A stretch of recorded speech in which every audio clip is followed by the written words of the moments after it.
Man, the price of everything has gone up, and when you're hiring employees, everyone's kind of asking, how much should you pay? Because they're asking for a lot. And for me, it's kind of like a big old deck of cards, because this is what I'm looking for. I'm looking for the king. I'm looking for the A players. I'm looking for those that are worth it. But you know what? I got to go through some 4s and 5s and 6s. There are some jokers in there. Bottom line is, finding the right people, getting the right people on the bus and figuring out the right amount to pay them is literally going to determine whether you're freaking profitable or whether you're going to fail. Today, I'm going to tell you how much I pay my people. One shot, now the future is yours. Go! I'm turning dreams into reality. Yeah, it's one shot, now the future is yours. Go! So really, this is the question, right? In today's new economy, how much should you actually be paying employees? I might be one of the best people to have this conversation today because there was a time when I ran my business years ago on something called cheapskateism. I'll give you a definition of what that means. It means that I wasn't the king, I was the joker. What I've learned is that you got to pay people definitely what they're worth, but more importantly, how do you incentivize them to actually push for more? What would it look like if you let your team know that you wanted to pay them more money? And why would you even want to get excited about that in the first place? Well, that's all part of today's conversation, because ultimately, if people love what they do and they're pumped and excited to come to work, you've cracked the code on something that is required for the kind of growth that I know you want to experience. You know, hiring people and being in charge of their family's livelihood is a huge decision, right? Because while many small businesses are run by an owner or operator, smart owners eventually get to the point where they're like, wait, I want to reclaim my time, and I'm going to do that by hiring other people to do the work. One of the biggest and most important decisions that an owner will make is how much to pay the employees, as pay affects the type of talent that they can recruit, as well as the return on their investment. And I think it's only natural, especially if there's fear and scarcity inside your mind. It's like, shoot, I'm going to pay this person. How's that going to affect my bottom line? That money is literally coming out of my pocket. How do I know that they're going to be worth it? How do I know they're going to do a good job? How do I know that it's going to be a good decision in the end? That is the fear that business owners deal with in the beginning, until you get to the other side where you start realizing a little secret that I'm going to let you in on today. So where does this fear and scarcity come from in the first place? Well, it comes down to the way most traditional businesses run. It comes down to this thing called profit margin. I wish that it looked like this is what I keep, that's what it costs. That's actually true for me in most of my businesses. But this is the reality for the majority of businesses. Most businesses operate on a 10% profit margin. This is the bare minimum for survival unless volume is extremely high. A thriving business has a 25% plus ROI. This should be your minimum standard before even considering whether to start a business. In other words, if you collect $10,000 in revenue for your company and you're only keeping 1,000 of it at the end of the day, that's not what you might call a strong margin of safety. That's more of like a margin of scarcity. As in, well, shoot, now if you do hire the wrong person, that 10% is gone and you should be afraid. So in other words, make sure that you start with the business that has a high enough margin where eventually you could hire a CEO to run it, where eventually you could hire other people and pay them the kind of wages that would attract the kind of talent that can help you skyrocket that company. If you own a business today and it has incredibly low margin and it's been that way for a long time, hate to say it, but best thing for you is to maybe take that out to pasture and pull out the shotgun and blow its head off.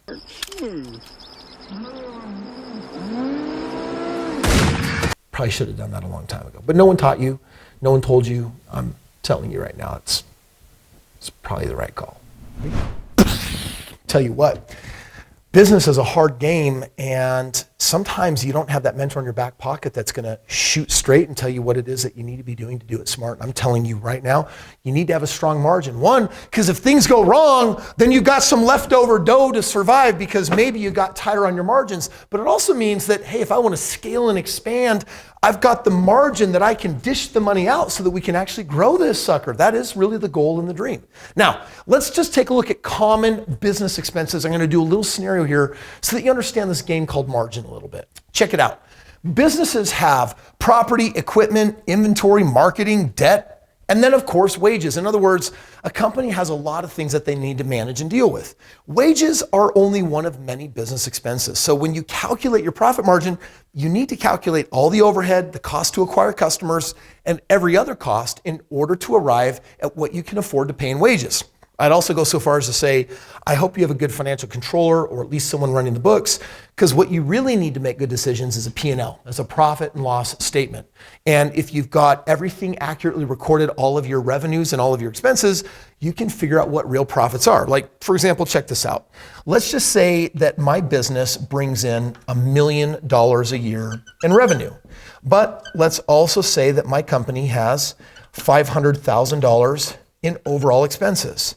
That means that there's $500,000 left over to profit, and the net profit, if this is what I get to keep in relation to the million, means that I'm at a 50% margin. Now, I love a company with a 50% margin, because 50% margin means, shoot, if I want out of here, I can hire my replacement right now without even thinking about it. Or, hey, we found out that there's more money to make if we will simply hire these 3 other employees and then have them do these tasks, and then we'll be able to double revenue. Well, you would never hesitate to make the right kind of growth move as long as you have a healthy profit margin. However, most margins get cramped when you're like, well, the property that we operate on is really expensive, and then we have the equipment of the business. We've got the inventory that we need to keep months in advance of, and supply chain hasn't made that easier. We've got our costs on marketing. We've got our debts to take into account. If you get to the point where this margin is, hey, Kris, we did $1 million in revenue, we're only keeping $100,000, I'd say, wait a second. You have $100,000 of profit because you have $900,000 of expenses? That's not a 50% margin. That's 10%. And now if you said, well, Kris, that's even with me having a job in the business. I run the thing. I'm the president, or I'm the CEO. I'm the guy. And I'm like, cool, how much would it cost to replace you? Oh, I'd probably need to pay someone $100,000 a year to do my job. There's only $100,000 left. You give it to someone else to do your job. Now your margin is freaking zero, and you have lost the game of business. Now, it's important that you understand this, because I like a strong margin, because the number one asset in your business is not your product, and it's not your service. It's not your customer. It's your people. And you should look at your own employees as customers. In other words, you need to want to take care of them, help them grow, help them have growth opportunities, an amazing life. If you can't provide them for that, you might need to be in a different business and just start with some smarter margins in the first place. Now check it out. You don't want to be the joker if you want to be the king in the game and you want to attract A players. No, you complete me. It's important that you understand what an employee is. An employee is actually an asset in the world of accounting. And an asset means I've made an investment and I expect an ROI.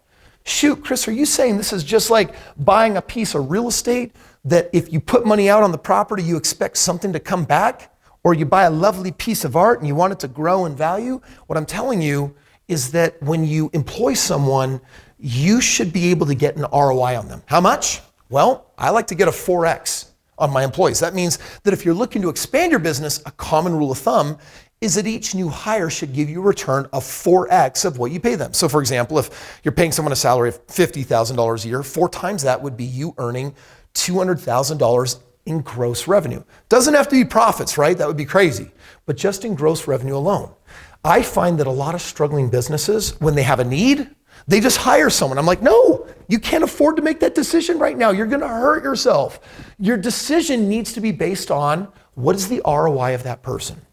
There should be a handful of people in a large organization that have an indirect ROI. Well, they're an executive assistant. They do accounting. They're in HR. They help with kind of support structure. That's fine. It should be very small. The majority of your people, you should literally know, if I pay them X, this is what I will get.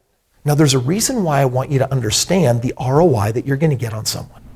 Man, Kris, it sounds a little callous. It's almost like you're treating people more like objects of ROI, like making an investment. It's an inanimate f***ing object. You're an inanimate object.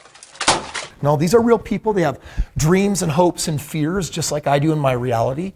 But the importance of breaking it down for their compensation to be based on an ROI is that you can then incentivize them to produce a higher ROI.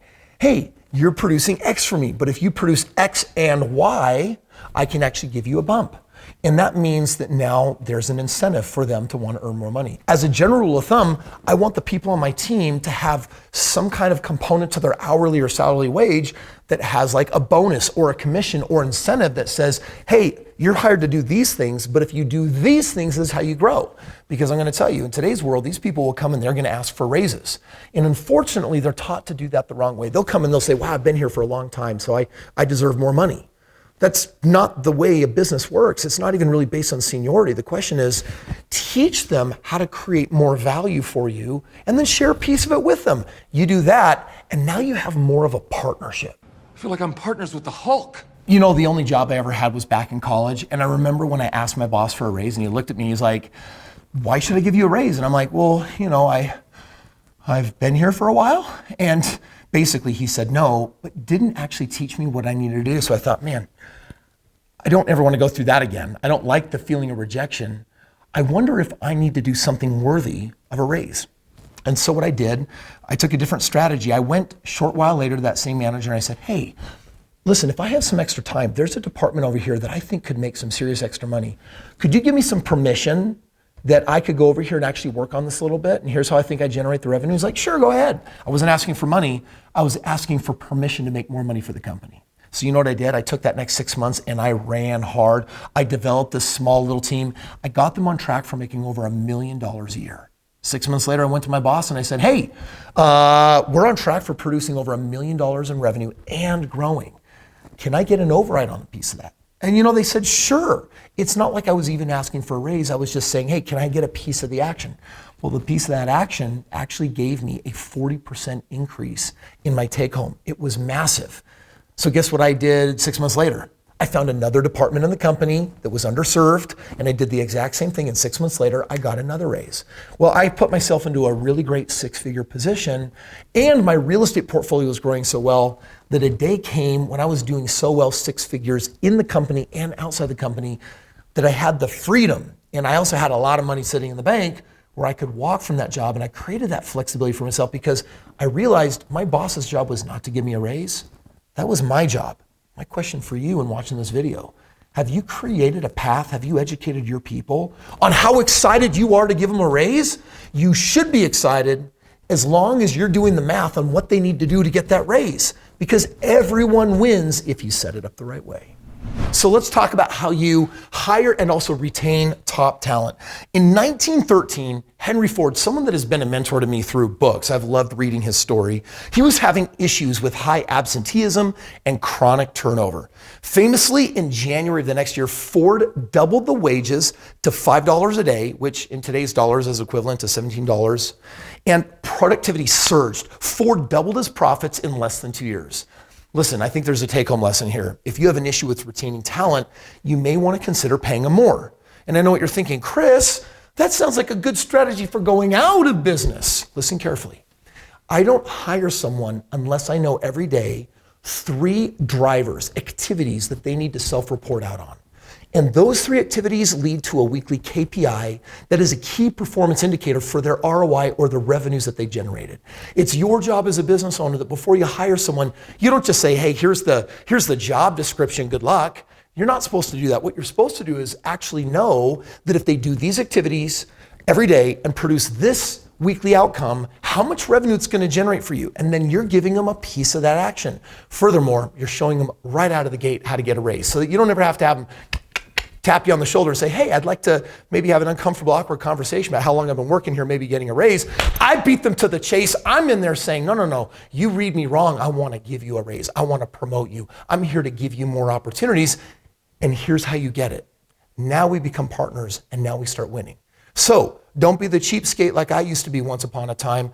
Make sure you've got a strong margin and then start with the culture that says, I want to be ever so much the blessing to you as you are to me. I see my future in you. Now show up as a boss where they can see their future in you as well. Check it out. Whether you're an employee, whether you operate a business, whether you own a business, I'm going to tell you right now, there's a book I wrote that will help you go to your next level. It's right here. It's called Have It All.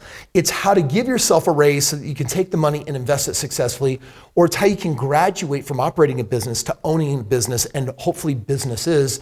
It's a roadmap to financial success, because whether someone is an employee or whether they're a boss, you have to work together as a team for both of you to achieve your goals.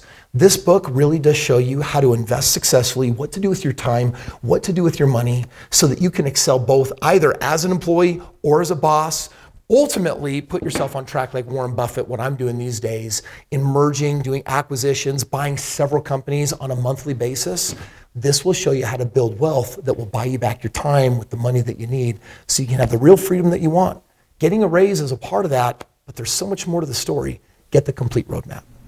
Click, click, clicky the link below to get your own free bookie below.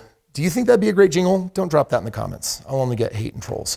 Check it out. If you want to know, as maybe a next step in your journey, how you start selecting a winning business to invest in that literally can be moonshot level success, I'm talking about small amounts of money growing really, really wildly. Check it out. I made a video for you showing you how to find just such a company over and over and over again. Good luck. Click, click, click the linky below to get your bookie below. It's free. That I don't think is going to be a jingle that's ever going to make it. But check it out. If you want to know how to, as a next step in your journey, what was the video?